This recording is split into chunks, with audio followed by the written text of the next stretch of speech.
We bring on our next guest, Jeff Faraudo. He's the co-publisher of Cal Bear on SI to talk about the Cal Bears. Jeff, thanks so much for coming on today. How are you? I'm good. How are you guys doing? We're doing all right. So, we've got two teams on Saturday that are going to be in desperate need of a win. Q sitting at 3 games below 500. Cal 1 game above 500 at this point, 11-10. 1 game ahead of Syracuse in the ACC standings at 4-6 overall. Take us through the first 21 games of this season. With a broad stroke here with the Cal Bears. If people haven't been following these guys, what's been kind of the story of their season to this point?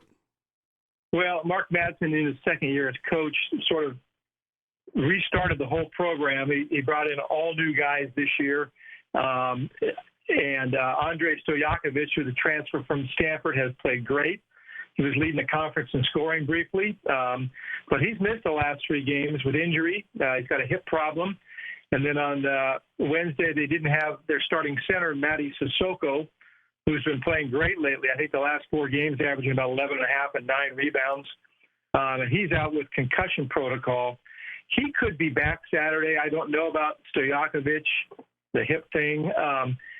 Cal's kind of struggled to shoot the ball consistently. They haven't played great defense.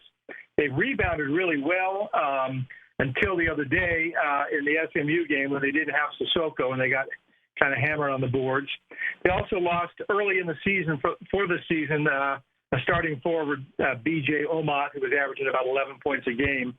And so, they're a work in progress. They play really hard. And like I said, they rebound. But they got some flaws too. They don't have a lot of depth at point guard. And they've got a freshman who's been playing great, Wilkinson rather. So, the one thing we know we're going to see from them is they're going to play hard. And then if they play well, that's the question. You mentioned that Sissoko may be back from the concussion protocol for this game. How does the team change with him on the court opposed to him not being on the court? Well, they've got a big man, Lee Dort. Sissoko's just more experienced, is a better defensive player, better rebounder. He's real physical. Like I said, the last 4 games he's played really well, but he is their top rebounder. I think it changes their team. He makes a difference for them, more so than I expected when they landed him. He came from Michigan State, where he was like a 5 points, 4 rebounds kind of guy. But he's averaged 7.5 and 7.5 for Cal for the season.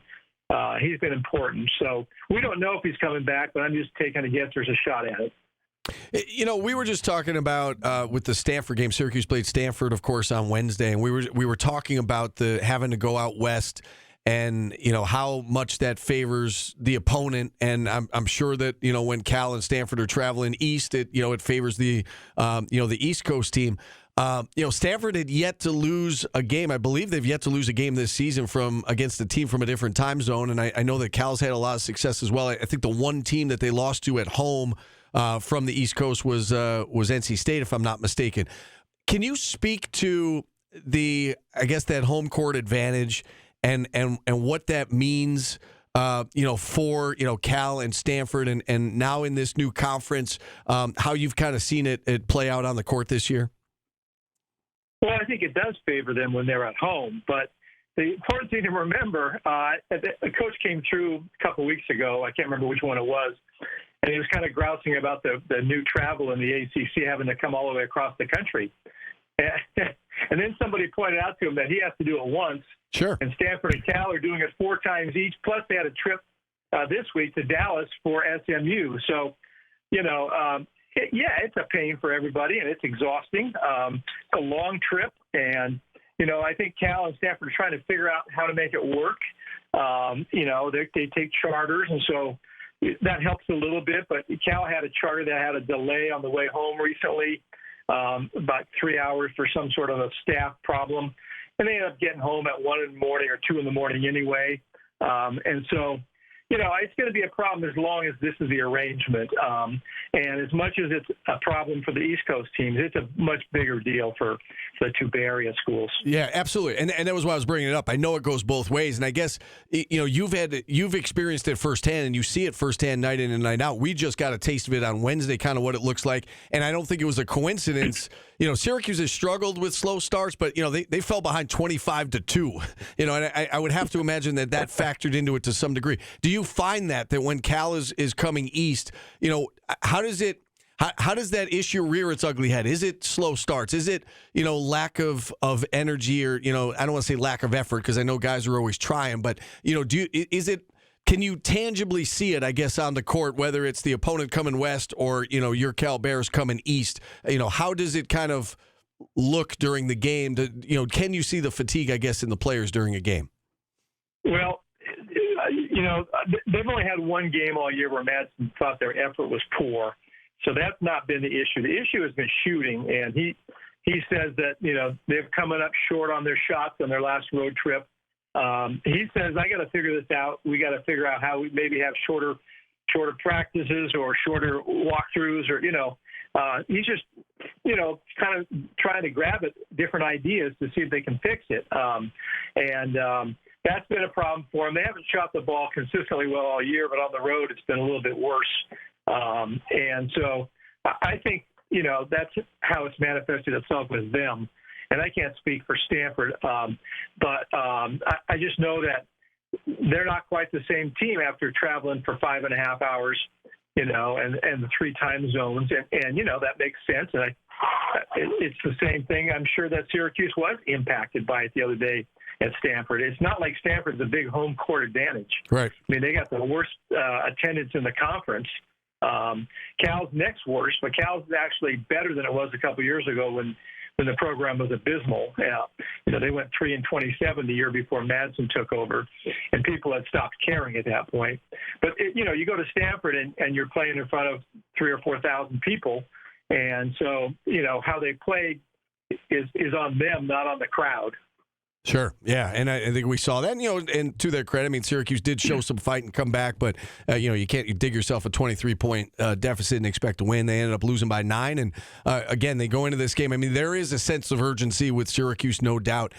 Do you feel as though there's a sense of urgency right now with Cal, given where they are in the standings, and trying to scratch and claw for anything that they can gain in this conference? Is this a pivotal time, I guess, for this team? Well, you talk to a coach, they're going to say every game is pivotal. And, I think they are trying to make headway. I don't think they're happy with their season. There's reasons why they haven't been better than they are, and the injuries, as I mentioned, are a little part of that. If they were to be at full strength, I think they'd be a somewhat different team. And as a result of the injuries and of the fact that they've got so many new players, they haven't really been able to settle on the same starting lineup all the time.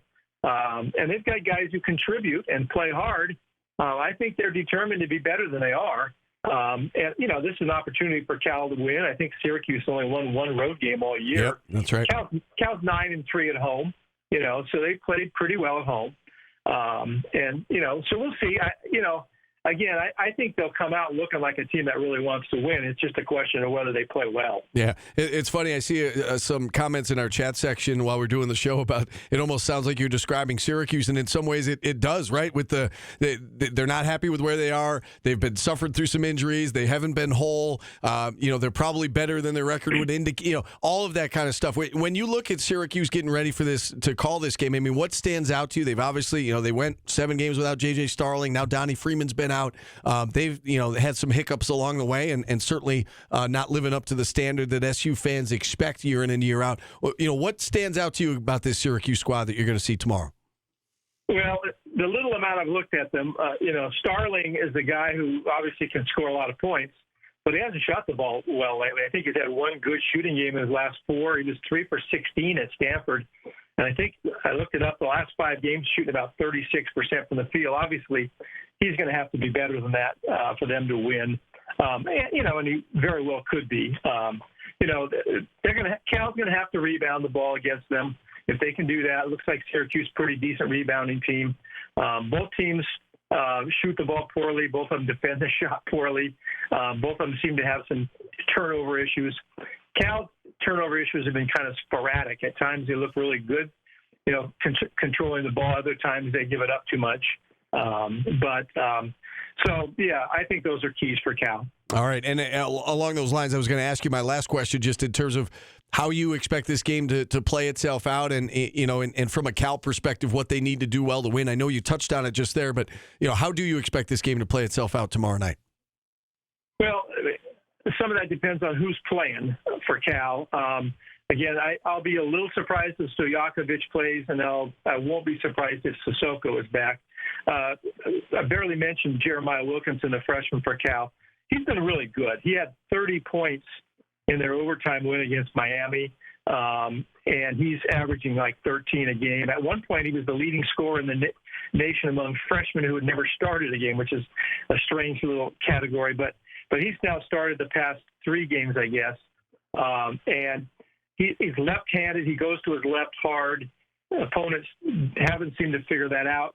But you'll watch, they'll clear out a little bit in the lane. He'll make a fake to the right and then go to the left. And he's only 6'1", but he's very strong and he's very athletic and quick. He's sort of a streaky shooter, but going to the basket, he's very good. And I think they have high hopes for him. When he plays well, they're obviously a different team.